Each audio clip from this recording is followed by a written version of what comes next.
اور کچھ لوگ ہوتے ہیں کہ بڑا ایکسپیرینس، تجربہ، تعلیم، قابلیت سب کچھ، لیکن یہ بات نہیں ہوتی. یہ کیا معاملہ ہے؟ جی یہ بالکل ہے. یہ اللہ تعالیٰ بعض لوگوں کو بڑا یہ کرم رکھتا ہے اپنا کہ بعض لوگوں کے ہاتھ میں بہت شفا رکھی ہے. اور ہمارے بھی بڑے طبیب گزرے ہیں ایسے. اور میں نے جب طب کالج سے 4 سالہ کورس کمپلیٹ کیا تھا تو ایک طبیب صاحب تھے حکیم عبدالرشید طلبی جیلانی صاحب، تو ان کے پاس میں نبض سیکھنے کے لیے وہاں جاتا تھا. 6 ماہ تک کام کیا. تو وہ تو دیکھتے ہی سب کچھ بتا دیتے تھے. اور جب ایک پیشنٹ کو دیکھتے سب کچھ ایک پیشنٹ بتا رہا ہے اور پھر نبض پہ ہاتھ رکھ کے یہ بتا رہا ہے کہ آپ نے کل ٹینڈے کھائے تھے اور آج گاجر کھائی ہیں اور پرسوں شلجم کھائے تھے، تو وہ ایک مریض کے اندر کی ایک کیفیت ہوتی ہے کہ وہ مریض 80% تو طبیب کی گفتگو سے ہی متاثر ہو کے وہ اس کے اندر ایک چیز ایسی آتی ہے کہ وہ ٹھیک ہو جاتا ہے. اچھا. میرے ذہن میں پرپیئر ہوتا ہے کہ میں اب ٹھیک ہوں.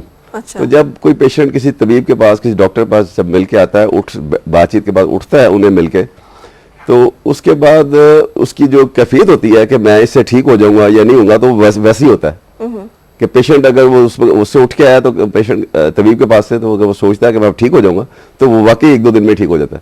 اچھا. یہ ایسی چیز بھی دیکھنے میں آئی ہے. اچھا، اس کا مطلب ہے نہ صرف شفا جو ہے وہ دینے والے کے ہاتھ میں ہوتی ہے، لینے والے کی سوچ میں بھی ہوتی ہے. اس کی سوچ میں بڑا امپریس ہوتا ہے نا جس کو یہ بتا دیں کہ آپ کو یہ پرابلم ہے. وہ لیبارٹریز میں ٹیسٹ کروا رہا ہے تو اس کو بتا رہے ہیں کہ آپ کا کولیسٹرول اتنا ہے، اور ایک طبیب جو ہے اس کو نبض دے کے بتا رہے ہیں کہ آپ کا کولیسٹرول 230 ہے. صحیح. تو وہ پھر جو کہہ رہا ہے جب جو ویسے مجھے ڈائگنوز اچھا کر رہا ہے تو اس کا نسخہ بھی اچھا ہوگا. صحیح. تو اس کی ایک کیفیت ہے، ایک اندر کی بھی کیفیت اس کی ایسی ہوتی ہے. آپ نے یہ جو کام کیا ہے کہ طب یونانی کے ٹیکسٹ میں اور ڈگری اس کی کلاسز، تاکہ کم از کم اتھینٹک ہمارے پاس لوگ جو ہیں وہ آئیں، یہ بڑا اچھا کام ہے، اس لیے کہ کویک پریکٹس اس فیلڈ میں بہت زیادہ ہے. تو کیسے لیتے ہیں آپ یہ طب کے نام پہ جو لوگ پریکٹس کر رہے ہوتے ہیں، کشتے اور ماجونے اور پتہ نہیں کیا کیا؟ جی ہاں، میں بتاتا ہوں. ہمارے جب 1965 کا ایکٹ جب بنا تو اس وقت کوئی طب کالج پاکستان میں نہیں تھا. تو پھر 2 کالج بنے، 3 کالج بنے اس میں. اور پھر انہوں نے گورنمنٹ نے انٹرویو کیے لوگوں کے کہ جو لوگ حکمت جانتے ہیں، جو خاندانی طبیب چلے آ رہے ہیں اور پری پارٹیشن سے، اور جو ان کے اولادیں بھی ابھی سمجھ رکھتی ہیں، ان کے انٹرویوز کیے اور ان کو B کیٹیگری میں رجسٹر کیا. اس وقت تو اس طرح سے طب پاکستان میں سٹارٹ ہوئی. اس کے بعد پھر اسی ایکٹ کے تحت ہی کالجز بنے. پھر کالج بڑھتے بڑھتے ابھی 31 طب کالجز ہیں، تقریباً ہر بڑے شہر میں 1 یا 2 کالجز ہیں. اچھا. تو حکیم سعید صاحب نے اپنی زندگی میں ہمدرد یونیورسٹی میں BEMS bachelor of eastern medicine and surgery کا انہوں نے وہاں پہ شروع کروایا ڈگری کلاسز. تو ان کی بڑی خواہش تھی کہ اس کی ریکگنیشن بھی ہو جائے اور یہ سلسلہ آگے چلے تاکہ دنیا کے ساتھ ساتھ ہم اس کو پروموٹ کر سکیں سسٹم کو. تو اللہ کا شکر ہے کہ پھر بھالپور یونیورسٹی میں شروع ہو گیا. اور ابھی ہمارے جب سے میں صدر کونسل ہوں اس وقت سے پنجاب یونیورسٹی میں اور کوہاٹ یونیورسٹی میں اور راولا کوٹ یونیورسٹی میں بھی اس کی کلاسز شروع. بالکل صحیح. ہمارے ہاں تو طب یونانی کے نام سے ہی ہے، لیکن دنیا میں ہمیشہ سے افریقہ میں وچ ڈاکٹر کے کانسیپٹ سے اور دنیا کے مختلف ممالک میں یہ ہربل میڈیسن کا جو کانسیپٹ ہے وہ ہے.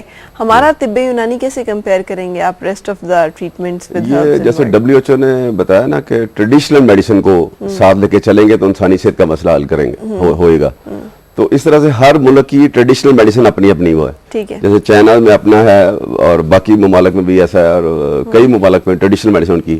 تو ہمارے ملک میں یہ طب یونانی حکمت جو ہے وہ یہ سلسلہ چل رہا ہے جو بھی. صحیح. آپ کتنا حکمت کو موضوع سمجھتے ہیں پرسنلی، ذاتی طور پر انسانی صحت اور زندگی کے لیے؟ جی میں آپ کو عرض کرتا ہوں کہ جب میں بہت چھوٹا تھا تو ہمارے گھر میں تو ایک حکمت والا ہی ماحول تھا نا.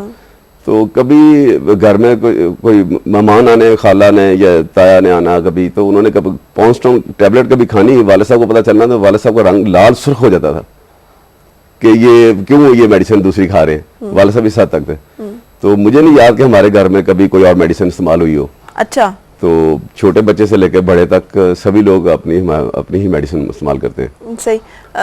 بچپن سارا جو ہے پھر اسی ماحول میں گزرا، اسی ماحول میں ٹریننگ. جی ہاں. اور پہلے تو میرا رجحان نہیں تھا، لیکن والد صاحب نے پھر مجھے کہا کہ نہیں، ہماری جو خاندانی چیز چلی آ رہی ہے اس کو لے کے آگے چلنا ہے. اور جس وقت میں نے یہ اس کا کورس پاس کیا طب کا لاہور سے، اس وقت ضیاء الحق صاحب پریزیڈنٹ تھے پاکستان کے. انہوں نے اس کو کافی پروموٹ کیا اس سسٹم کو. تو اس کے بعد پھر کبھی کم کبھی زیادہ، لیکن ابھی پھر میں نے دیکھا کہ موجودہ حکومت جو ہے وہ اس کو پروموٹ بہت زیادہ کر رہی ہے. ٹھیک ہے. اور میں یہ سمجھتا ہوں ذاتی طور پہ کہ فیوچر جو ہے وہ صرف اور صرف طب یونانی کا. اچھا. فیوچر صرف طب یونانی کا. اس کی وجہ اب دیکھیں جو میڈیکل سائنس ترقی کر رہی ہے اور آگے بڑھ رہی ہے تو نئی بیماریاں میں اتنی ہی بڑھتی جا رہی ہیں. مطلب بیماریاں ڈائگنوز ہی اب ہو رہی ہیں کہ یہ بھی کوئی بیماری ہے، یہ بھی کوئی بیماری ہے، آہستہ آہستہ آ رہی ہے. طب یونانی ایک ایسا طریقہ کار ہے کہ جب اللہ تعالیٰ نے انسان کو پیدا کیا تو 7 جڑی بوٹیاں بھی پیدا کی انسان کی صحت کو برقرار رکھنے کے لیے. تو یہ انسان کے مزاج کے عین مطابق ہے یہ طریقہ کار جو ہے. لیکن اس کی کچھ حکومتی سطح پہ سابقہ دوار میں ریسرچ میں تھوڑی کمی ضرور رہ گئی ہے. کیونکہ اب تک جو ریسرچ ہو رہی ہے وہ طبیب اپنے طور پہ کر رہا ہے یا ادارے کر رہے ہیں، ہمدرد کر رہا ہے، کرشی کر رہا ہے، اشرف کر رہا ہے، اجمل وغیرہ کر رہے ہیں. لیکن حکومتی سطح پہ اس کا ریسرچ سینٹر کا قیام بڑا ہی ضروری ہے. صحیح. جس دن وہ ریسرچ سینٹر کا حکومتی سطح پہ اس کا قیام ہو گیا، عمل میں آ گیا، اس کے بعد یہ بالکل یوں فلائی کرے گی. صحیح. لیکن میرا ایک یہ بھی ہے ذاتی طور پہ جو میری خواہش ہے کہ انسان کی صحت کے لیے، انسان کی بہتری کے لیے ہم سب کچھ کر رہے ہیں. ڈاکٹرز بھی یہ کر رہے ہیں، ہومیوپیتھ بھی یہ کر رہے ہیں، ہر سسٹم جو ہے یہی کر رہا ہے. تو ہمیں مل کے حکومت کو چاہیے کہ ان کو سب کو اکٹھا کریں اور انسان کی بہتری کے لیے، اس کی صحت کو برقرار رکھنے کے لیے سب سے جوائنٹلی کام لیا جائے. صحیح. اچھا، تب جا کے تو اپنے بارے میں بتائیں. خود جب کبھی کوئی مشکل ہوتی ہے تو اپنی ادویات سے علاج کرتے ہیں یا کسی سے پھر ٹریٹمنٹ کے لیے جاتے ہیں؟ نہیں جی، میں نے تو اللہ کا شکر ہے کہ کبھی دوسری دوائی کی آج تک ضرورت نہیں کوئی پڑی. اچھا. چلیں. ہاں جی. کبھی یہ ضرور ہوتا ہے کہ ٹیسٹ ویسٹ بھی کروا لیے تو الگ بات ہے، وہ تو ایک روٹین میں ہر ایک کو کروانا چاہیے. لیکن میڈیسن میں ہمیشہ اپنی ہی استعمال کرتا ہوں. صحیح. گھر میں بچوں کو بھی. سیلف میڈیکیشن کہتے ہیں اچھی نہیں ہوتی. حکمت میں ایسا کچھ معاملہ نہیں ہے؟ نہیں، ایسا معاملہ نہیں ہے. ہمارے جو گھروں کا کچن ہے وہ اٹ سیلف میں سمجھتا ہوں کہ وہ مطلب ہی ہیں جس میں کئی 12-14 چیزیں تو موٹی موٹی ہر وقت ڈیلی ہر ہنڈیا میں استعمال ہو رہی ہوتی ہے. زیرہ ہے، اجوائن ہے، یہ چیزیں جتنی بھی ہیں یہ سب حکمت ہی ہیں. صحیح. اچھا، آپ نے ماحول کا ذکر کیا تھا کہ والدہ کا بڑا کنٹریبیوشن ہے. کیسے انہوں نے کنٹریبیوٹ کیا آپ کی کامیابی میں؟ حکمت میں جیسی میدان میں اس حد تک ایکسل کرنا کہ حکومتی لیول پر آپ کی خدمات کا اعتراف ہو اور آپ کو ایکنالج کیا جائے، از اے بگ اچیومنٹ. جی ہاں، ہماری والدہ نے جی بچپن سے ہی میں نے دیکھا کہ بہت اسٹرگل کی ہم 5 بہن بھائیوں کے لیے، اور بیٹوں کے لیے تو اسپیشلی زیادہ کی جاتی ہے لیکن سبھی کے لیے انہوں نے کی. انہوں نے ڈیلی رات کو پڑھانا، اسکول کی کالج کی جو اسٹڈیز تھی وہ اسٹڈیز کروانی. والدہ نے ہمیں کبھی ٹیوشن نہیں کبھی نہیں گئے، والدہ ہی پڑھاتی تھیں. اچھا. اور والد صاحب نے دین کے پوائنٹ آف ویو سے صبح فجر کے بعد ہمیں دین کی تعلیم دینی اور وہ تربیت ہماری کرنی. اور والدہ نے پڑھائی کے معاملات میں پہلے بکس کو خود پڑھتے رہنا. جب ہم اسکول جاتے تھے اور وہ بکس کو پہلے خود پڑھتے رہنا اور پھر جب ہم نے آنا تو پھر وہ اس کے بعد ہمیں پڑھانا. ویسے ماشاءاللہ میری والدہ گریجویٹ ہے. اچھا. اور جی ہاں، کوئی میری کالج سے لاہور سے پڑھی ہوئی ہے. تو والدہ کی بہت اسٹرگل ہے جی. صحیح. اور میں نے نہیں دیکھا کہ پوری زندگی جب تک کہ ہماری شادی نہیں ہوئی ہے تب تک ہمیں والدہ صبح بادام خود کنڈی ڈنڈے سے گھونٹ کے تو بادام اور خشخاش اور یہ پستہ اور یہ چیزیں جو ہیں وہ بنا کے ہمیں انہیں پلا کے اسکول بھیجنا، تو لیکن ساتھ دہی ساتھ کھلانا. اس طرح کی چیزیں تو کہتے ہیں موٹاپا آ جائے گا، کولیسٹرول ہائی ہو جائے گا، اس طرح کے معاملات آج کل تو لوگ بڑے ڈائٹ بارے میں تو میں آپ کو پہلے بھی بتا چکا ہوں کہ یہ لوگوں کی غلط فہمی ہے کہ دودھ فیٹی ہے. اب جو لوگ زیادہ دودھ پینے والے ہیں وہ آپ ہمیشہ ان کو سلیم دیکھیں گے. دودھ قطعاً فیٹی نہیں ہے. اور یہ ہم تو سینکڑوں سال سے کہہ رہے ہیں، یورپ نے بھی تحقیق کر کے بتایا کہ دودھ فیٹی نہیں ہے، دودھ پینے والے لوگ سلیم رہتے ہیں.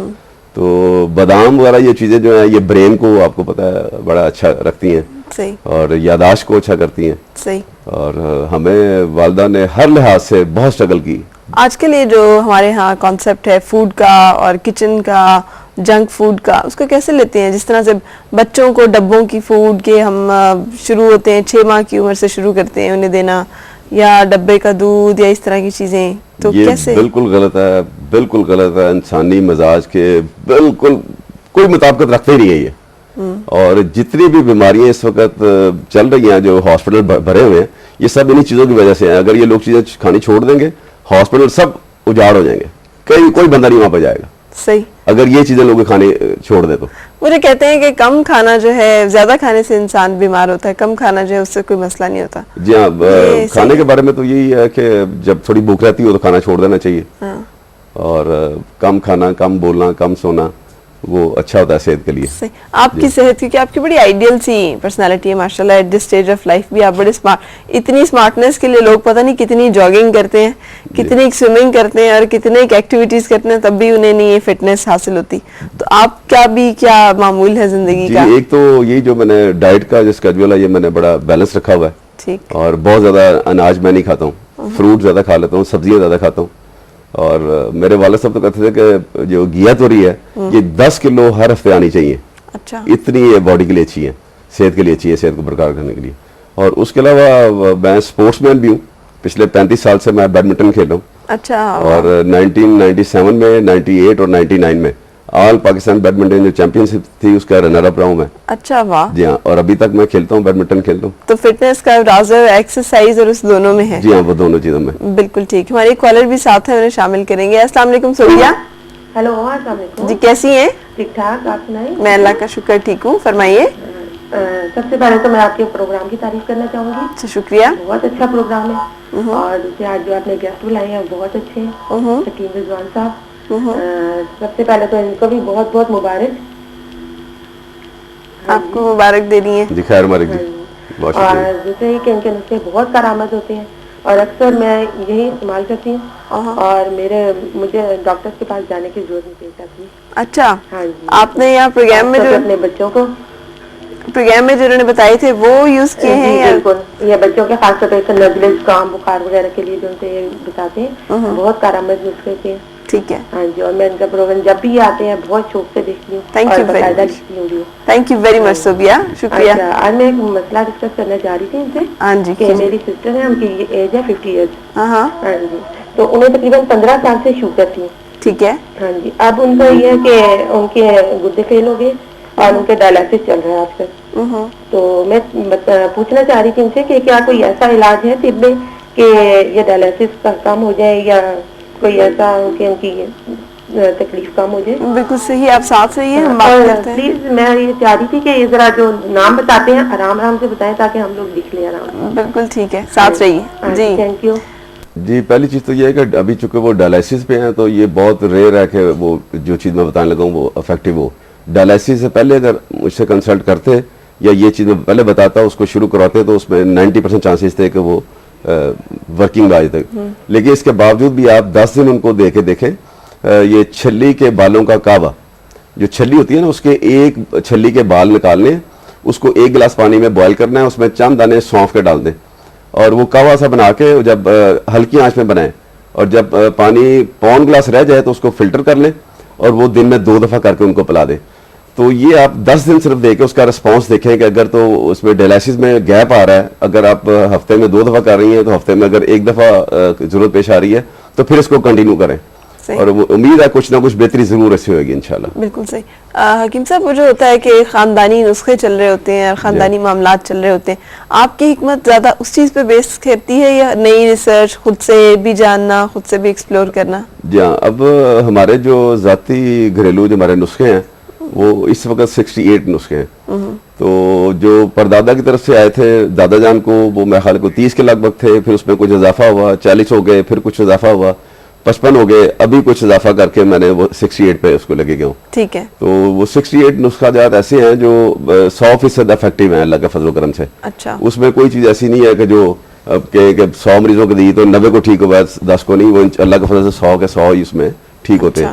اور اللہ تعالیٰ کا یہ کرم ہے کہ بڑے اچھے اور کامیاب نسخے ہیں. اور میری یہ عادت ہے کہ مجھ سے آگے کو پوچھتا ہے کہ اس نسخے میں کیا ہے تو میں بتا دیتا ہوں. میں نے نہیں کبھی وہ رکھا کہ بھئی اس میں نہیں بتاتا. اچھا, میں وہی سوال کرنے لگی تھی کہ پھر یہ تو بڑی قیمتی سے خواتین لاکر میں رکھتی ہیں اپنے زیور اور اس طرح کی چیزیں, اس طرح کا معاملہ ہوتا ہوگا. بلکہ ایک نسخہ بڑی آپ کو دلچسپی, بالکل ذاتی سی بات بتانے لگا ہوں کہ ایک نسخہ ایسا تھا والد صاحب کا, وہ ایک اکثیرت سے ایک شربت بنتا تھا. تو وہ جب بنتا تھا تو اگر کوئی 500 شیشی بنی تھی تو شام تک وہ 500 شیشی ختم ہوتی تھی ان کے مطلب میں. اتنا افیکٹو تھا معدے کے لیے اور لیور کے لیے, کڈنی کے لیے, ہر چیز کے لیے. تو وہ نسخہ والد صاحب مجھے نہیں دیتے تھے. وہ تو مجھے والدہ نے ایک دن بتایا کہ وہ اس لیے وہ نہیں دیتے کہ وہ کہتے ہیں کہ میرے بڑھاپے کا یہ ایک نسخہ کافی ہے, سہارا جو ہے. تو امی نے کہا کہ نہیں, ہمارے بیٹے تو آپ کو پتا ایسے نہیں ہیں, وہ تو بڑے اوبیڈینٹ ہے اور بڑے ماں باپ کی فرما بردار ہیں. لیکن بہرحال وہ میں نے پھر ان سے دوبارہ کبھی طلب نہیں کیا نسخہ. بہرحال جب ان کا 95 میں والد صاحب کا انتقال ہوا تھا تو اس کے بعد جو نسخہ میرے پاس وہ آیا تو میں نے وہ نسخہ پبلک میں بھیج دیا. آپ کے پروگرام میں 2 دفعہ بتا چکا ہوں میں. اچھا. تو میں نے تو وہی وہ جو کلونجی, اجوائن, زیرہ, پودینہ اور یہ سونف اور پہاڑی پودینہ, یہ چیزیں جو ہیں, ٹھیک ہے, تو میں نے وہ پہلے دن ہی آپ کے پروگرام میں جب آیا تھا میں نے بتا دیا تھا, میں نے کہا پبلک کی بہتری کے لیے ہے. صحیح. تو کبھی افسوس نہیں ہوتا اس طرح سے کہ اپنی جو بہت پرائز چیزیں ہوتی ہیں ان کو ایسے شیئر کرنا یا بتا دینا لوگوں کو؟ میرا یہ ماننا ہے کہ جو آپ کی قسمت میں جو اللہ تعالیٰ نے لکھا وہ آپ کو ملنا ہی ملنا ہے, تو ان چیزوں سے فرق نہیں پڑتا. یہ صدقہ جاریہ ہے, دنیا کے ساتھ ساتھ آخرت کے لیے بھی بندے کو کچھ کرنا ہے. بالکل صحیح. تو ہر وقت آخرت کے لیے سوچنا چاہیے بندے کو. رضوان صاحب, حکیم رضوان صاحب, کیا چیز ہے جو کہ آپ کو موٹیویٹ کرتی رہتی ہے, چلائے رکھتی ہے, اپنی فیلڈ میں انٹرسٹ لینے پہ مجبور کرتی ہے, اس کام کو آگے لے کے جانے پہ مجبور کرتی ہے, وہ کیا بات ہے؟ جی اس میں جی ایک تو جو میں نے اب بتایا کہ گھریلو ہمارا ایک ماحول ایک ایسا تھا کہ ہماری جو تربیت ہے اس پوائنٹ آف ویو سے میرا ایک جذبہ ایسا خام تھا. جو والد صاحب کو دیکھا, ان کو میری آئیڈیل شخصیت, پھر اس کے بعد حکیم سعید صاحب کو میں نے دیکھا. میں جب طب میں نے کوالیفائی کیا تو میں سب سے پہلے مجھے والد صاحب نے حکیم سعید صاحب سے ملاقات کرائی. اچھا. تو ان سے میں بہت زیادہ امپریس ہوں, سچی بات ہے. تو ان کو میں نے دیکھا کہ انہوں نے بڑی اسٹرگل کی اپنی لائف میں, اور جب پاکستان وہ آئے تھے حکیم صاحب تو ان کے پاس کچھ بھی نہیں تھا, تو روح افزا سے انہوں نے شروع کیا, اور اب اللہ تعالیٰ نے ان کو کس مقام تک لے کے گئے ہیں, اور ابھی بھی انشاءاللہ وہ جنت میں ہی بیٹھے ہوں گے. تو دوسرا میرے والد صاحب کی جو اور والدین کی دونوں کی تربیت کا حصہ ہے کہ بھئی میں کچھ کرنا چاہتا ہوں ہر وقت. والد صاحب کو میں نے ہر وقت اسٹرگل کرتے دیکھا ہے, پوری زندگی ان کو اسٹرگل کرتے دیکھا ان کو. تو پھر جب مطلب پہ جب میں نے بیٹھا ہوں, پریکٹیکل لائف میں آیا ہوں, تو میں نے جب مریضوں کا جو حالت دیکھتا تھا, پریشان حال اور آنسوں سے رونا اور بڑی بری حالت, اس سے میرے اندر ایک عجیب سی کیفیت ڈیولپ ہوتی چلی گئی. اکثر ابھی تک بھی اکثر ایسا ہوتا ہے کہ ایک پیشنٹ مجھے ساری اپنی ہسٹری کر کے جب جاتا ہے واپس نسخہ لے کے جب جاتا ہے, تو اس کے بعد اگر میں اکیلا ہوتا ہوں تو میرے آنسو ٹپکنا شروع ہوتے ہیں. مطلب میرے بس میں نہیں ہوتا کہ میں اپنے کو جسم کا پارٹ نکال کے اس کو دے دوں تو ابھی یہ ٹھیک ہو جائے. اس طرح کی کیفیت میری ہوتی ہے. اور تیسرا جو ہے کہ جب بھی میں کوئی اچیو کرتا ہوں کوئی چیز, تو جب میں والدہ کو بتاتا ہوں تو والدہ کی وہ جو خوشی جو دیکھتا ہوں میں, تو وہ میں خوشی بار بار دیکھنا چاہتا ہوں کہ میری والدہ جو ہے وہ خوش ہو کہ میں یہ, مجھے سب سے پہلے میں والدہ کو جا کے بتاتا ہوں کہ ماں جی یہ, امی جی یہ, امی جی یہ. صحیح. تو دعائیں تو بہت دیتی ہوں گی ہر وقت. امی کا تو گھر میں بس نماز اور قرآن کے علاوہ تو میں نے ان کو نہیں دیکھا کہ کوئی اور. اچھا حکیم رضوان صاحب, پھر ایک بہت بڑی وہ زندگی اسی وقت اچھی نظر آتی ہے جب آپ نے اس کی بیسز بڑی ٹھیک رکھی ہوں, بنیادیں آپ نے صحیح رکھی ہوں, تو پھر باقی عمارت جو ہے اس کی خیر ہوتی ہے. آپ کے گھر میں جوائنٹ فیملی سسٹم کا بھی جس سکون کی آپ بات کر رہے ہیں, اس کی کیا بیس ہے؟ ہمارے ہاں تو سروائیو ہی نہیں کر پا رہا. اب بہت کم ہے کہ بزرگ جو ہیں وہ فیملی کے ساتھ رہ سکیں, یا بہویں جو ہیں اور ساس آپس میں اکٹھے گزارا کر سکیں. رہتے بھی ہیں تو نا اتفاقی کی صورتحال اور ایک دوسرے سے وہ محبت کا وہ نہیں ہوتا ایلیمنٹ. میں آپ کو ایک بات بتاتا ہوں کہ مجھے کوئی پوچھتا نا کہ امی آپ کے ساتھ رہتی ہیں, تو میں ان کو سختی سے منع کرتا ہوں کہ یہ نہ بولیں.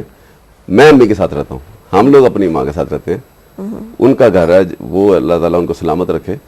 تو جوائنٹ فیملی سسٹم بڑا اچھا سسٹم تھا, میں سمجھتا ہوں ابھی بھی اچھا ہے, جہاں پہ یہ ڈپینڈ کرتا ہے کہ اپنی سوچ پہ. جو لوگ یہ سوچتے ہیں کہ جوائنٹ فیملی سسٹم ٹھیک نہیں ہے, تو میں سمجھتا ہوں کہ یہ سوچ غلط ہے. جوائنٹ فیملی سسٹم ہی سب سے بہتر سسٹم ہے, اور ایک وقت آئے گا کہ یہ سسٹم دوبارہ ریوائیو ہو جائے گا انشاءاللہ. انشاءاللہ. مریم ہمارے ساتھ ہیں, انہیں شامل کریں گے. جی مریم, السلام علیکم. وعلیکم السلام. کیا پوچھنا چاہ رہی ہیں؟ سر آپ کی ایک تو آپ کا پروگرام بہت اچھا ہے. Thank you. اور حکیم صاحب بہت اچھی باتیں بتا رہے ہیں ہم لوگوں کو, اور اسپیشلی صحت کے بارے میں بہت اچھے نسخے بتا رہے ہیں. تو مجھے یہ پوچھنا تھا کہ میرے فادر کی ایج ہے 56 تقریباً. اچھا. ان کے ساتھ دو پرابلم ہیں. ایک تو ان کو دمہ ہے. اچھا. اور دمہ. ٹھیک. اور سیکنڈلی ان کو بواسیر ہے. ٹھیک ہے.